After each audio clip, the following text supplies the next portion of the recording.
Halo semuanya, balik lagi bersama aku Aurel di podcast Kelompok 6. Kali ini aku gak sendiri aja nih, tapi bareng teman-teman aku yang keren-keren. Coba kenalan dulu dong. Tak kenal maka tak sayang. Halo semuanya, aku Amalia. Aku Kanaya. Halo, aku Humaira atau Maira. Gua Michael. Nah, oke, hari ini kita mau ngobrolin topik yang sebenarnya tuh ada hubungannya banget nih sama kehidupan kita. Kalau kata orang sih topik ini tuh berat ya, tapi sebenarnya Emang seberat apa sih? seberat itu, gila, topiknya seberat itu kata orang. Banyak yang gak mau ngebahas. Oh. Tapi sebenarnya itu nempel banget sama kehidupan kita, tapi gak banyak orang yang mau ngebahas gitu. Apa sih? Kenapa nggak mau ribet? Karena berat dan mereka yang kayak ngapain sih mikirin kayak gitu, ribet deh.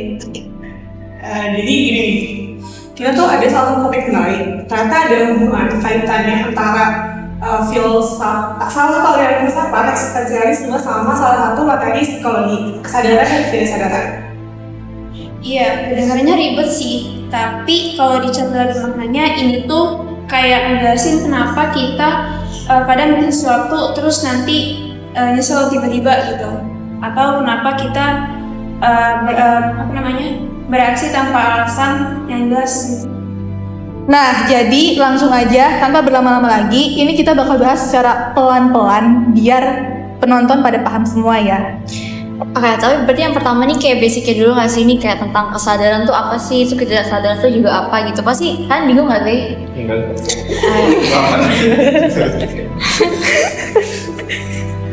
Jadi menurut gue tuh kesadaran itu ya merupakan bagian dari, bisa dibilang tuh bagian dari uaknya kita, dari pikiran kita yang sebenarnya itu kebangun gitu tanpa harus kita kontrol terlebih dahulu. Jadi kalau misalkan ketidaksadaran itu sebenarnya harus kita kontrol. Kalau misalkan pikiran kita di alam bawah sadar itu sebenarnya yang harus kita kontrol. Gimana caranya itu kesadaran kita itu dibangun dengan rasa yang sadar gitu. Kalau misalkan lupa itu gimana konsep kayak gitu.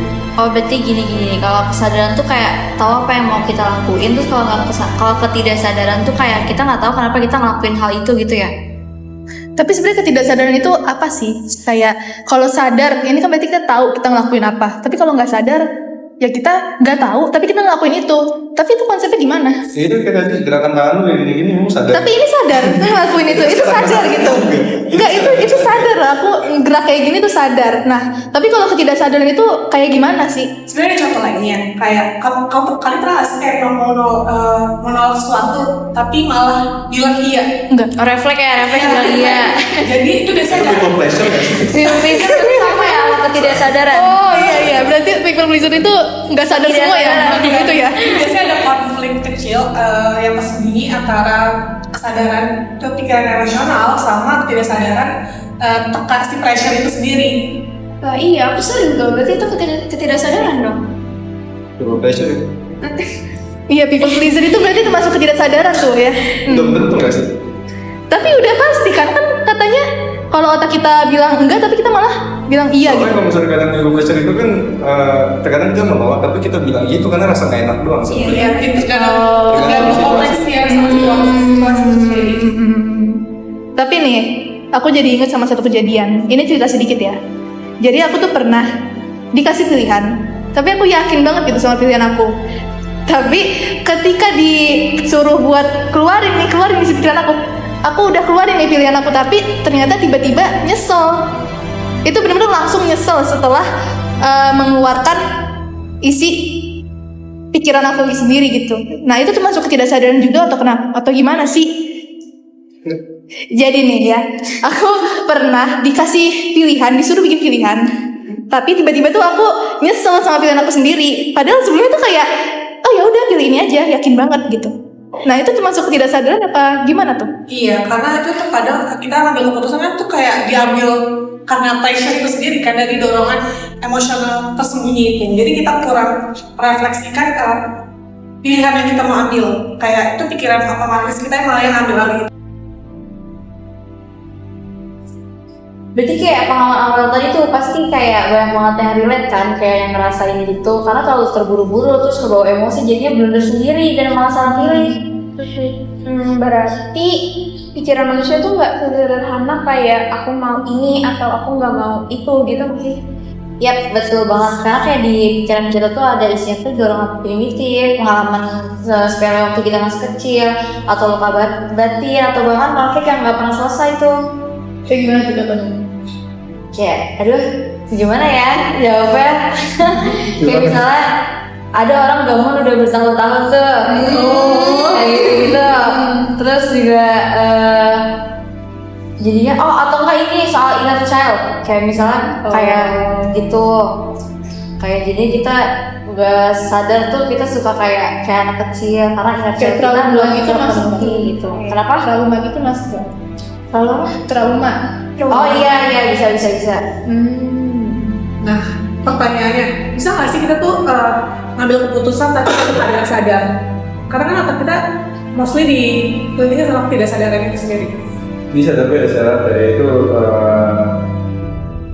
kita tuh mesti apa ya, kenal diri kita sendiri dulu, dari yang namanya emosi, dari yang namanya pikiran kita, itu semua tuh mesti kita kenal dulu. Jadi kalau misalkan kita nggak bisa kenalin pribadi kita secara utuhnya, secara langsung ya kita nggak bisa kendaliin apa yang kita mau juga.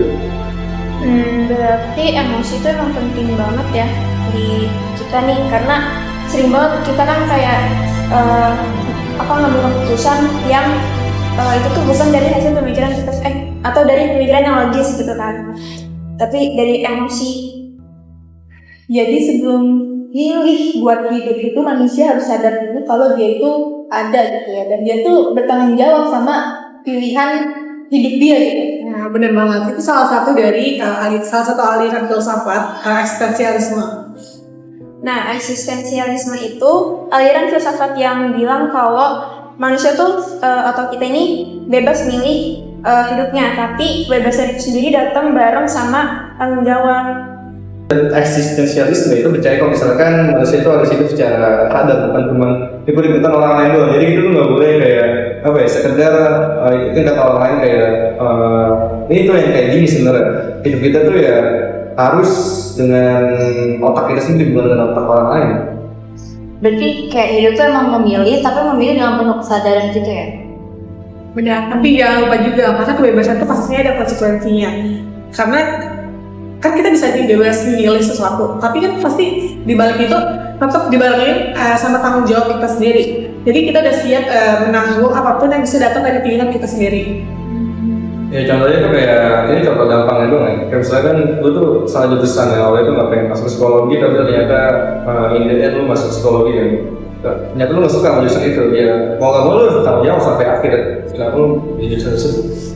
Ngerasa salah jurusan nggak sekarang? Nggak tahu sih, nggak tahu. Biasa aja.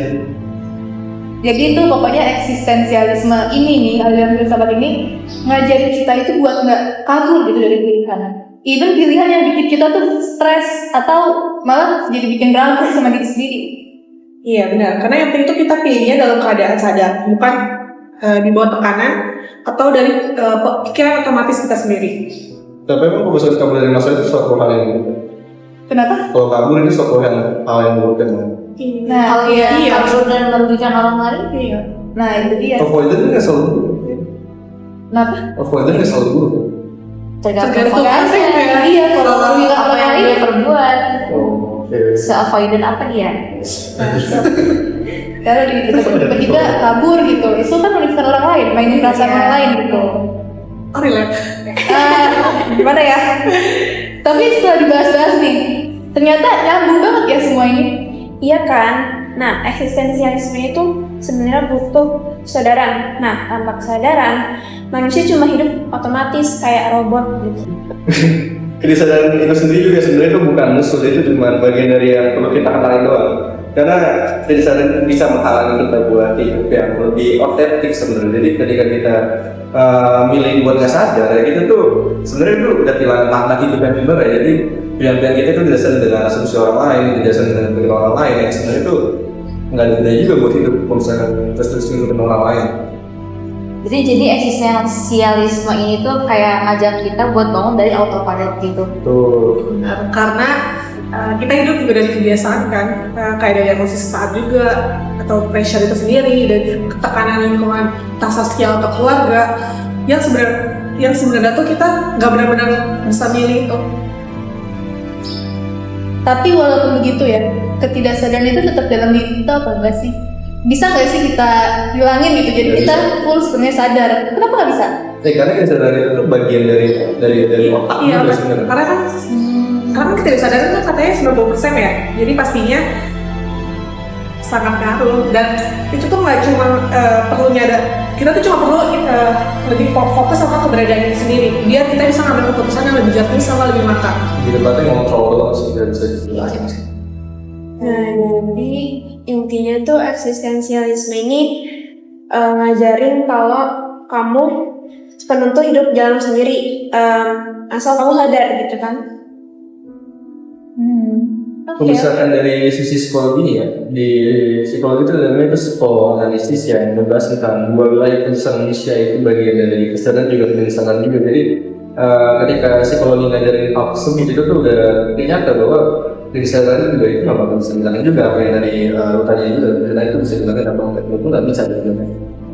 Iya, dan juga di psikologi juga bilang banyak keputusan kita sebenarnya dipengaruhi sama hal tersembunyi, kayak trauma masa kecil, pola asuh orang tua, sama kebiasaan lama yang udah mendarah daging jadi susah untuk dihilangin, sama rasa takut yang nggak pernah disampaikan. Oh berarti makanya tuh kayak kadang kita udah ngerasa itu udah logis, padahal sebenarnya itu cuma dipengaruhi dari hal yang nggak kita sadari kan. Iya, terus juga terapi psikologi tuh tujuannya banyak yang ke arah situ. Jadi dia tuh membantu orang buat nyadarin apa yang selama ini tuh ia tekan, ia takuti, atau bahkan ia tuang tanpa sadar. Tapi tadi tuh yang dia bilang, yang banyak keputusan yang sebenarnya dipengaruhi oleh hal-hal tersembunyi. Terus tadi tuh ada yang menarik tuh, rasa takut yang nggak disampaikan itu kayak gimana tuh maksudnya? Kayak trauma gitu. Nomor takut bilang sesuatu, takut nyampe pendapat kita juga itu masuk hal kecil yang nggak bisa disampaikan. Gitu ya. Berarti itu emang berpengaruh besar banget ya? Rasa diri kita. Iya pasti. Dan ternyata sejalan banget ya sama eksistensialisme atau aliran kita yang tadi kita bahas tuh ya. Psikologi itu kayak kasih kita pemahaman nih soal kesadaran dan ketidaksadaran. Tapi kalau eksistensialisme ini kasih kita arah gitu buat kasih kesadaran itu. Oh berarti menarik banget ya, karena dua-duanya itu saling melengkapi loh. Lebih itu sebenarnya emang betul sih kayak gitu. Berarti ya psikologi ngasih kita reasons dan juga eksistensialisme itu kasih kita opsi sebenarnya. Wah tapi pembahasan hari ini tuh seru banget sih. Kayak ternyata nggak seberat yang orang-orang bilang gitu. Di sini kan kita udah kupas tuntas ya, apa itu ketidaksadaran, apa itu kesadaran, eksistensialisme, soalnya bahkan hubungan antara mereka dan kaitannya dengan psikologi itu. Ternyata nggak seberat yang dibayangin ya. Ya kita juga belajar misalkan manusia itu sebenarnya itu punya dua sisi yang bisa dibilang itu saling bertolak belakang ya, dari kesadaran dan dari kesadaran tersebut. Jadi tugas kita sebagai manusia sebenarnya itu bukan ngilangin kesadaran, tapi lebih tepat itu kontrol gimana caranya itu kita bisa ngendaliin apa yang kita mau sebenarnya. Berarti eksistensialisme ini ngajarin kita buat memilih dengan sadar, bukan cuma kayak mengikuti arus dari emosi sesaat kita aja ya.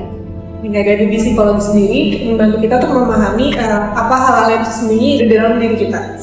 Nah, kalau dua hal ini digabung, kita bisa jadi manusia yang lebih sadar, lebih tanggung jawab, dan juga lebih jujur sama diri kita sendiri.